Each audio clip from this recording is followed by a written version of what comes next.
So last week we left off where Joseph put his brothers through the final test. He treated them to a lunch, released Simeon to them, and filled their sacks with more food and grain than the normal portion was. He returned their money also into their sacks, and everything seemed to be going wonderful. They were all now about to head back to Canaan together, with Simeon and Benjamin, no problems yet. Because in Benjamin's sack, they placed Joseph's silver cup in it. Remember, it was the cup of the high-ranking official who can practice his divination in there. So according to Joseph's plan, they were to be overtaken by his stewards and his servants and say to them in chapter 44, verse 5, they were to say, "Why have you repaid evil for good? Is not this the one from which my Lord drinks and with which he indeed practices divination? You have done evil in so doing." So this kind of took the brothers off track, like, no, we're not, how can you say these things? We brought our money back. We're showing all this good faith. So, but trusting into each other, the brothers, which was also a nice thing to see. They said, if you find one within these 12 with the cup, let him die, and the rest of us shall be your slaves. Now, that was pretty bold, but that's the trust that they had in one another. But the steward basically said, no, whoever is found with the cup will be my slave, and the rest of you can go home blameless. Like, you can just check out of here. So that was fair in their minds. So they let down their sacks. Remember, it said speedily and quickly. And the steward searched from the oldest and made his way down to the youngest, only to find the silver cup in Benjamin's sack. And how did the brothers react? They threw up two fingers and said, "Deuces, Benjamin. You're on your own, right?" No. Instead, they tore their tunics in grief. And they loaded up their sacks, and they followed Benjamin back to the city. In other words, they were not going to abandon Benjamin. Basically, we are one together, and either we go home together or we become slaves together. So they went with Benjamin back to the city. And this was something that Joseph was hoping to see in this final test.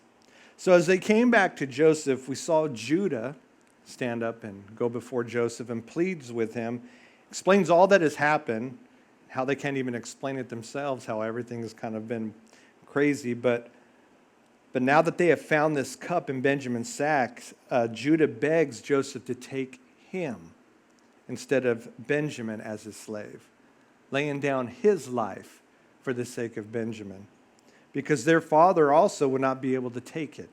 Losing his youngest, it would truly kill him. And Judah he speaks these words on behalf of his brothers. They don't want to see this evil that would come upon their father. Now, in this moment, Joseph had put them through all this test, but in this moment, he sees that they have passed the test with flying colors. They would not abandon Benjamin.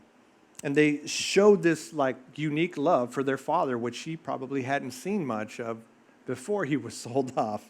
So this was a beautiful intercession that Judah lays out to him. And Benjamin was viewed as one of the brothers. As a matter of fact, he is viewed as more special to the father in the brothers' eyes, but they didn't have any jealousy towards that at all. They didn't see Benjamin as a threat whatsoever. And all of this becomes more than Joseph can handle. All this, everything that he has hoped to come true concerning his brothers, it comes true. So we pick things up in Genesis chapter 45, verse 1. Then Joseph could not restrain himself before all those who stood by him. So he starts to break down, and his emotions, they start to surface. He begins to slowly lose control, because for 22 years, he dealt with his emotions and placed all his hope and trust in God. And in this time, when his brothers came, these wounds become fresh. They kind of opened. And through God's leading, he puts them through these tests. So just to see if these guys have changed. But seeing them changed, and they having become all that he had hoped for, he breaks. He realizes here that he's going to reveal himself to his brothers at this moment. He won't do it publicly, though. He wants to do it privately. So to all the servants and the Egyptians in the room, and remember, Joseph at this time hasn't revealed himself, so he speaks this in Egyptian. And he cried out, "Make everyone go out from me." So no one stood with him while Joseph made himself known to his brothers. The servants and Egyptians, they all obeyed him and they left the room. Joseph understands that God worked all of this as he planned and that it was for the good. Even though the storm, the trial of his life, lasted 22 years, he was left with pain and unanswered questions, and here it all comes together for good. We've heard that before, right? Romans 8:28. And this hits him all at once, so he begins to lose it emotionally. So everyone is now out of the room except for his brothers. Verse 2. And he wept aloud, and the Egyptians in the house of Pharaoh heard it. So Joseph now, he's alone with these men and begins to sob out loud. It's not something that you hear often or see often, a man weeping, especially in front of other men. It's something you don't see often. Now think about this scene, what is playing out right now. All the Egyptians are out of the room, but they can hear his cry. So we know that his sobbing, his crying was not something that he was just like, this was something that is his body. He's sitting there crying. But think of the brothers who are standing left there in the room with this man who was sobbing and weeping. They had to be thinking, has this man lost his mind? What is going on? Or what is about to happen? That's kind of my idea. You see all of a sudden he just sends everybody out of the room, and then all of a sudden this powerful man starts breaking down and crying. I know I'd be looking for the nearest window or sword or the first brother I can get my hands to push towards him. But, they did not understand why this man is breaking down before them. I'm sure Judah, after just pleading with him, I'm sure his eyes grew pretty big and he quickly ran and made his way back to his little position going, oh no, did I just make him cry? What did I do? And I'm sure they were all confused, but they don't know that this is Joseph yet.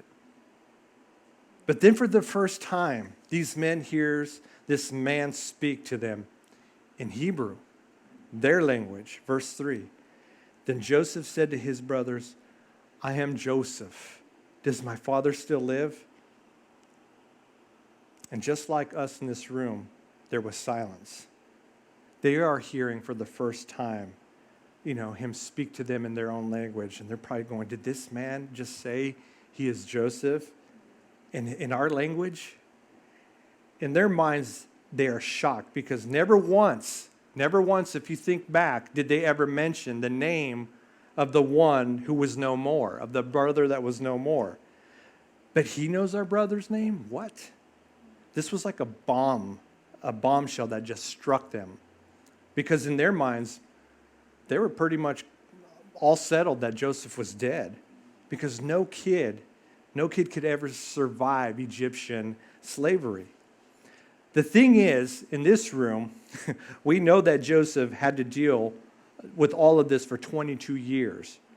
But now we're seeing the brothers also had to deal with what they did for the 22 years, suppressing that truth within their own lives. They had to live with their iniquity of what they had done to Joseph, where in their minds it led to his death. And what they did to their father, too, not to mention that. Witnessing how this loss of Joseph just killed a part of him. And here, they hear the man, right, say to them in Hebrew, their own language, while he stands there weeping, I am Joseph. Does my father still live? Now, remember, in the previous chapter, Joseph had asked this. So they did tell them that their dad was well. When they had the lunch, they left, and then now they're back, right? And Joseph knows this, okay? But he wants to be reassured, to know that there is a possibility that he may have the opportunity to see his father again, who he loved and who loved him. He wants to know for sure, is my dad really alive?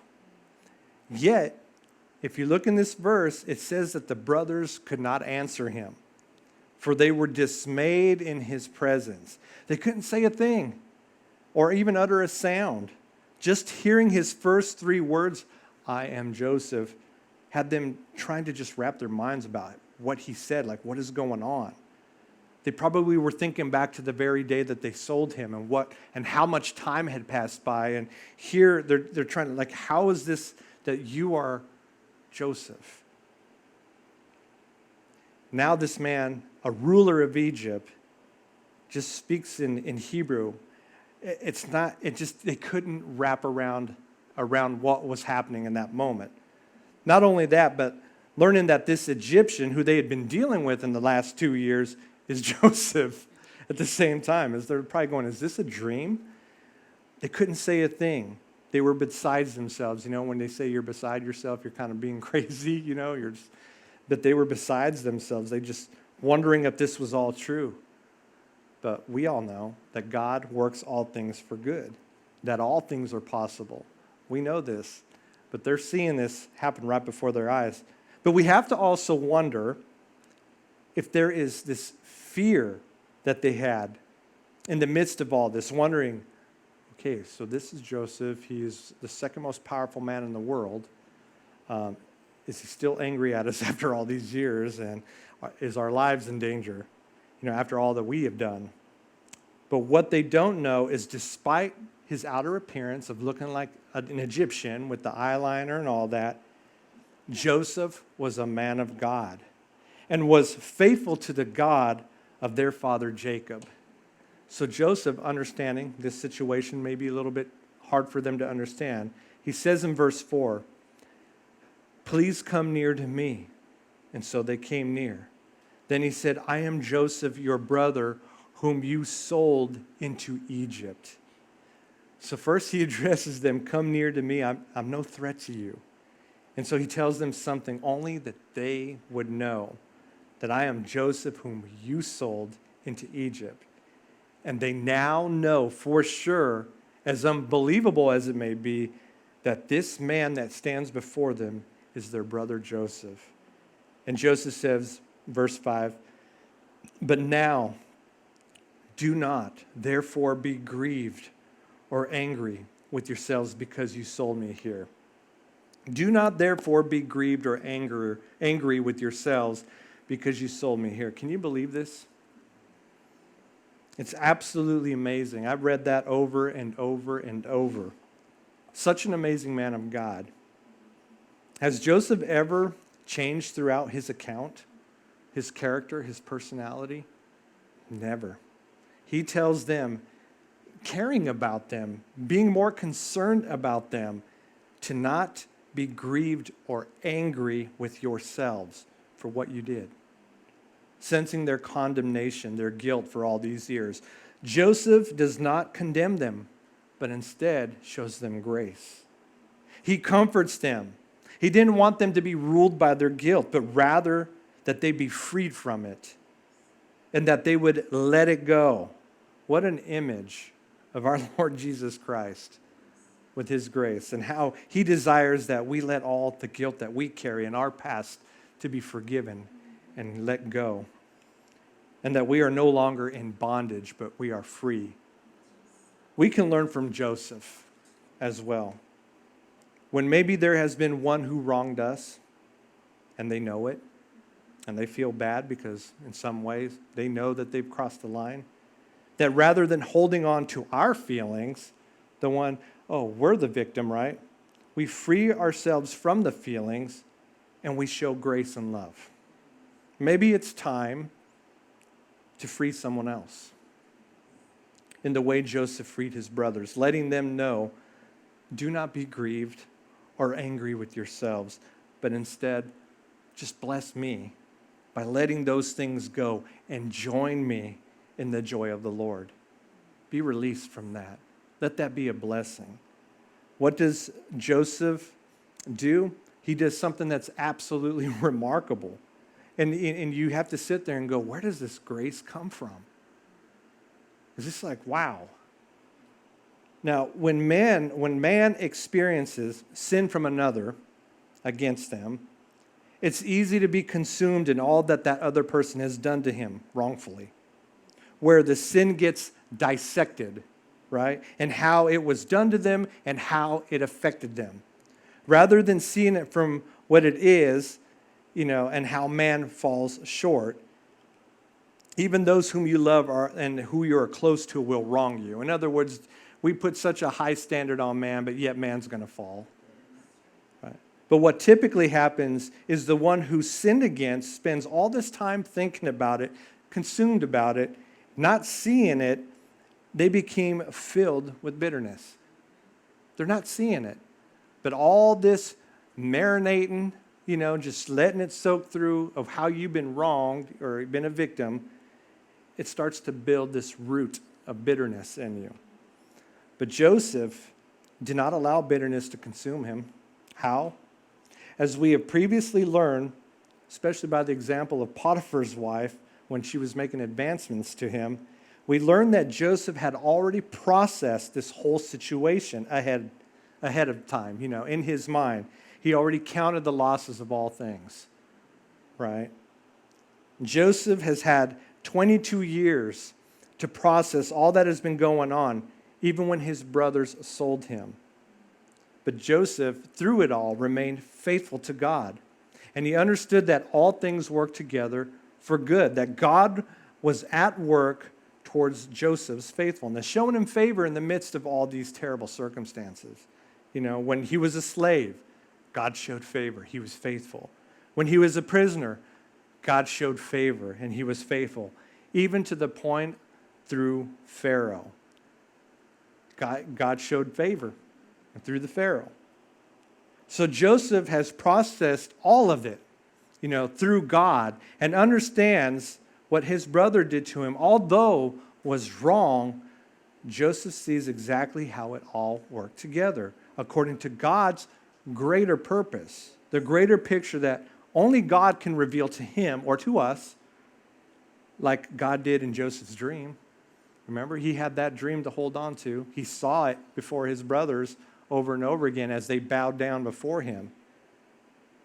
And Joseph knew that God was in control. He says, for God. For God. Circle these two words in your mind in verse 6, for God. Because he will explain to them what the greater picture was. And even though they sold him to Egypt, the greater picture is this: for God sent me before you to preserve life. Now, what it looked like to you, making me disappear, this whole disappearing act, getting rid of me by selling me off as a slave for 20 pieces of silver, the greater picture was God was sending me to Egypt. It wasn't you. God was sending me there before you or ahead of you in order to preserve life. Right? For these 2 years, the famine has been in the land. So that was actually verse 5. For these 2 years, the famine has been in the land, and there are still 5 years in which there will be neither plowing nor harvesting. And again, look at the first two words in verse 7. And God sent me before you to preserve a posterity for you in the earth and to save your lives by a great deliverance. Joseph understands that his sorrows were for purpose. Sometimes we need to understand that God may put us through some tough times or through sorrows or through trials for his greater purpose, for that growth. God had sent him before them to deliver them from the great famine, right? To preserve the bloodline, right, of the promised one. This was a great work of the Lord. And Joseph sees this, that he was sent to not only help the world and save it, but to save the bloodline, right? Verse 8. So now it was not you who sent me here. You may think it was you, right? Even though you played a part of it. Again, notice the next two words, but God. So we have in verse 5, for God, verse 7, and God, and verse 8, but God. Now tell me, from this, has Joseph truly processed it all? Yes. All of this that he has gone through in the light of God. Makes perfect sense to him. He has been through a lot, would you agree? He's been through a lot. But rather than Joseph crawling into a dark place of bitterness, right, and I just want to be aware of it, he asked questions to the Lord. This is just a relationship. It's an image like, what are you doing in all of this, Lord? What are you bringing out of my life through this situation? Help me to see your will in this, in the light of all that you're doing, Lord. And Joseph was able to see God's hand in all of it and was able to tell his brothers, in light of how they saw it all happen, it was not you who sent me here, but God. And he has made me a father to Pharaoh and a lord of all his house and a ruler throughout all the land of Egypt. Now, when Joseph talks about being a father to Pharaoh, it means that Pharaoh had given him all this authority, given him the ring, given him that necklace, right? To be ruler of his house and ruler throughout the land. It was almost like a role reversal. Because when Joseph was speaking all these things concerning his dreams and speaking all these things that were to come according to God, Pharaoh listened to all of that. He listened to everything that Joseph had to say as a son would his father, and trusted him and his guidance. So this term of father to Pharaoh was the favor that we see here as Joseph describes to his brothers concerning the Pharaoh.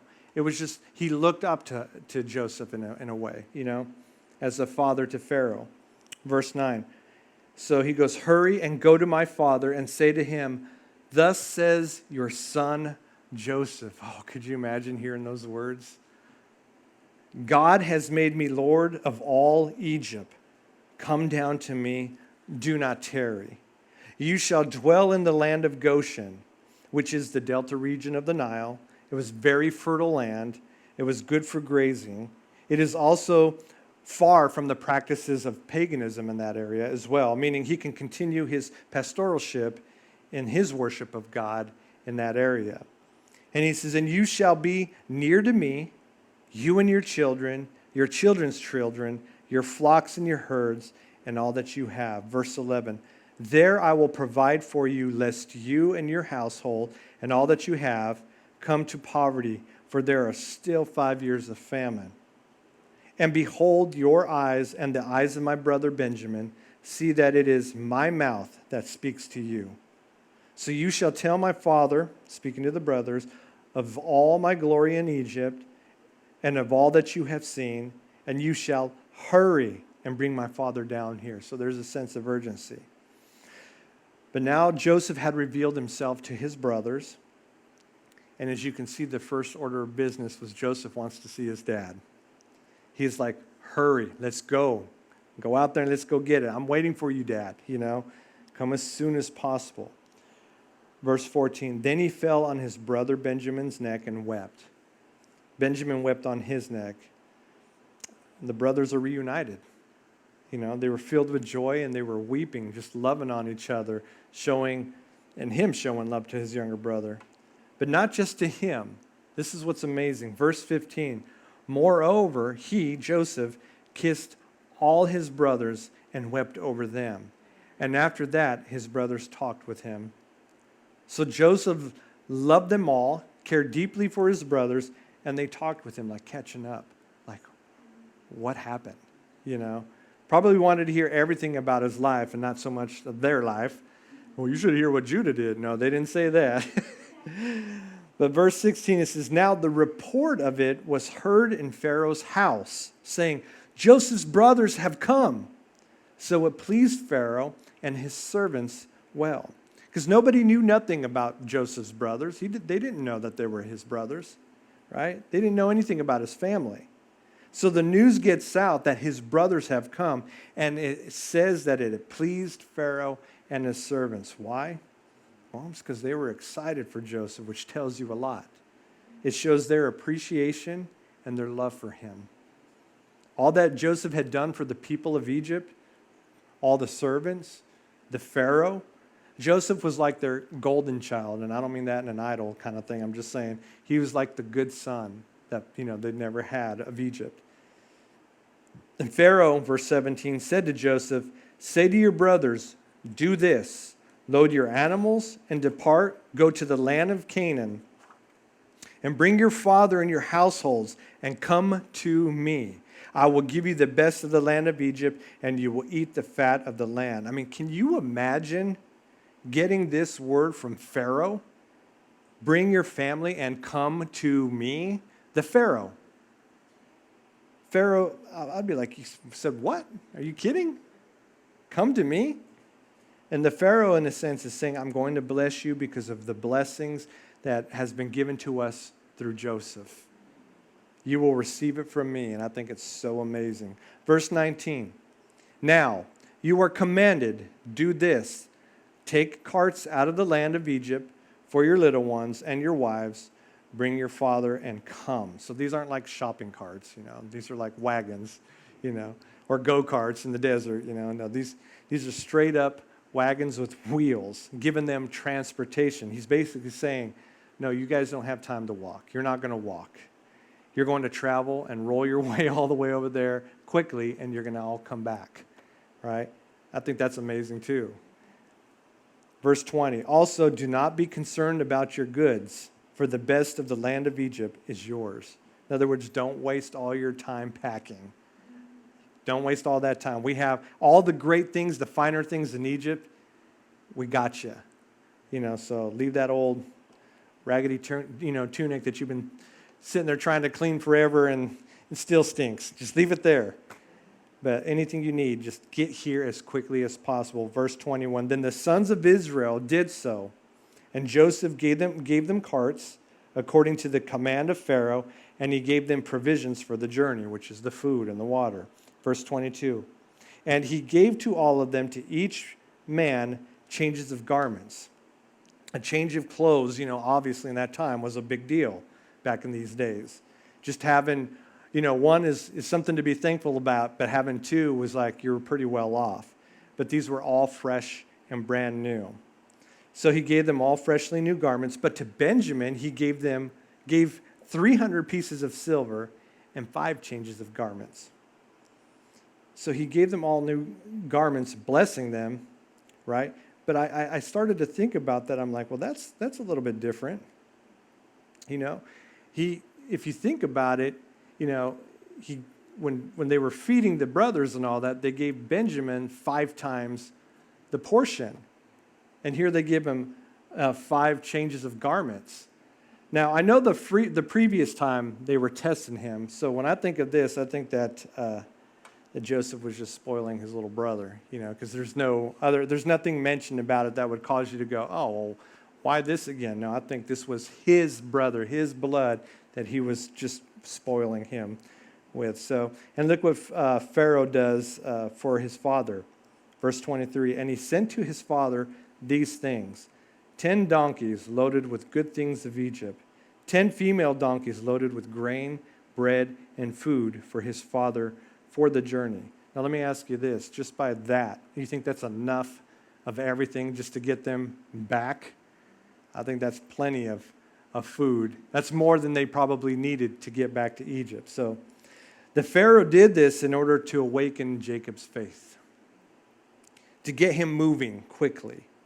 He gave him this food for the journey with carts and the finer things of Egypt. And here's why. Now, it would be one thing, right, for Jacob to expect his sons to all come rolling in with the food, but try to explain Joseph is alive, that he's the second most powerful man in the world. Jacob would be like, whatever, guys, get out of here with that.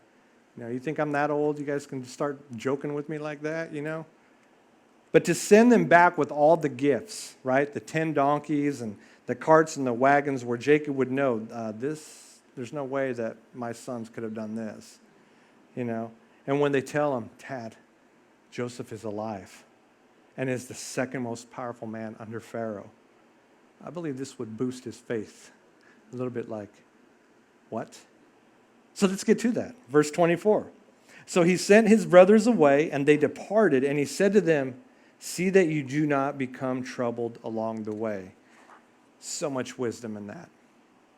See that you do not become angry or quarrelsome. along the way. Because when you journey back 22 years, it's going to be throughout your mind. When they're going back to Canaan, but after all they experienced, that 22 years is going to start to recycle its way through the mind. And all that you've been through, you'll start thinking about all the should-haves and the could-haves, You will have the danger of falling into condemnation. You will have the danger of falling back into guilt and anger and begin to maybe quarrel with the other brothers about, things that they might have said. Oh, that was a real winner there, Judah, 20 pieces of silver. Well, why didn't you listen to Reuben? Reuben probably be like, yeah, why didn't you guys listen to me? I come back and it's already done. Trying to sort this whole mess out. So Joseph's like, look, don't go back into the past. Don't dig up and try to seek the who and the what, the when and the where and the why, the should-haves, the could-haves, and the would-haves. Leave it in the past. Keep your eyes forward. This was not a time of accusations, right? It's a time of a joyful reunion.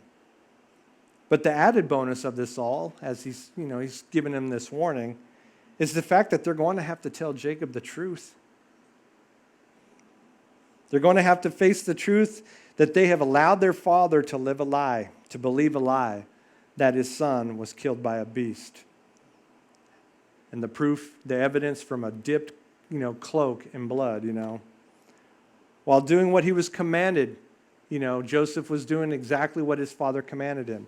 So that had to be something that Jacob was left with. So they're sorting quite a bit on their way home in their minds. And Joseph warns them, do not become troubled along the way. Don't do it. Verse 25. Then they went up out of Egypt, and came to the land of Canaan to Jacob their father. And they told him, saying, Joseph is still alive, and he is governor over all the land of Egypt. Wow. Of all things you would expect your sons to say when they see you the first time, they say something you would never imagine to hear in years, 100 years, right? Joseph is alive, and he is governor over all of Egypt. All he could do would just stop. Imagine, after 22 years, you find out your baby boy, is alive. Look what it says. It says, and Jacob's heart stood still because he did not believe them. As in, he could not believe what they were saying to him. Joseph's alive? It's like his world froze in utter shock because the news was too good to believe. I can see my boy again. Verse 27, but when they told him all the words which Joseph had said to them, and when he saw the carts which Joseph had sent to carry him, the spirit of Jacob, their father, revived, as in he was full of life, full of joy, full of energy, full of excitement, ready to see his boy. Then Israel said in verse 28, it is enough. Joseph, my son, is still alive. I will go and see him before I die. So Jacob understands the journey that's ahead. But what is at the other side, waiting him, the opportunity to see his boy again? It's all that mattered in his heart. All the finer things of Egypt and the land given to them and the fact that they'll be taken care of because Joseph is the second most powerful man in the world did not mean anything comparing to knowing that he was going to see his boy again. That warms my heart. There's nothing like your child returning home after being gone for so long. In this case, Jacob had thought his child was dead. All this time only to find out in his old age, his boy's alive. I wonder if he ever thought of the dream during this whole time that Joseph has shared with them all 22 years ago. If God, gave him this dream, why is my boy gone? I wonder if he maybe held on just to a glimpse that God had this greater plan, that would maybe glorify Joseph. I don't know. But you had to, as a father, there had to have been some sort of intuition that that dream just never left his mind. But yet, the dream is now revealed to him that he is one of the most powerful men in the world, and he was about to go see his son again. And to me, that's absolutely amazing and beautiful. And we will continue, not next week, because we won't be here, but we will continue the following week, Lord willing. Such a beautiful chapter. It's probably the most beautiful chapter of grace that you can see from Joseph. It's so much to learn from. Amen. Let us pray.